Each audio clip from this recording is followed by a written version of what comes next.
મુખ્યપ્રધાન વિજય રૂપાણી ગીર સોમનાથ જિલ્લાની મુલાકાતે હતા, જ્યાં તેમણે ઉના ખાતે કિસાન સૂર્યોદય યોજનાનું લોકાર્પણ કર્યું હતું, જ્યાં તેમણે ઉનાના 75 ગામોનો વીજ પુરવઠો શરૂ કરાવ્યો હતો તથા ગીર ગઢડાના 21 ગામોનો અને કોડીનારના 13 ગામોનો વીજ પુરવઠો શરૂ કરાયો હતો। ત્યારે જિલ્લામાં કુલ 109 ગામોને ખેતી માટે દિવસે વીજળી મળતી થઈ છે। મુખ્યપ્રધાને 66 કેવીના 10 ખેતીવાડી સબસ્ટેશનો શરૂ કરાવ્યા છે। ઉપરાંત 42 ફીડરમાંથી ખેતીવાડી માટે વીજ પુરવઠો શરૂ કરાવ્યો છે। આ તકે મુખ્યપ્રધાનની હાજરીમાં કિસાન સર્વોદય યોજનાની ડોક્યુમેન્ટરી ફિલ્મ પણ બતાવાઈ હતી। ગીર સોમનાથના પવિત્ર જિલ્લામાં ઉનાથી લગભગ ઉનાના 105 ગામો આમાં કવર કરવામાં આવ્યા છે।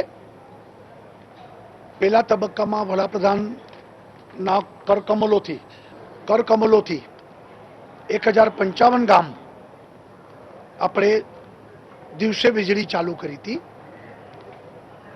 આજે જે પ્રારંભ કર્યો છે 20 દિવસમાં જ બીજા નવા 3000 ગામો એ દિવસે વીજળી પ્રાપ્ત કરશે અને લગભગ 2022ના અંત સુધીમાં આખા ગુજરાતમાં દરેક ખેડૂત એટલે ખેતીના ફીડરમાં દિવસે વીજળી પ્રાપ્ત થશે।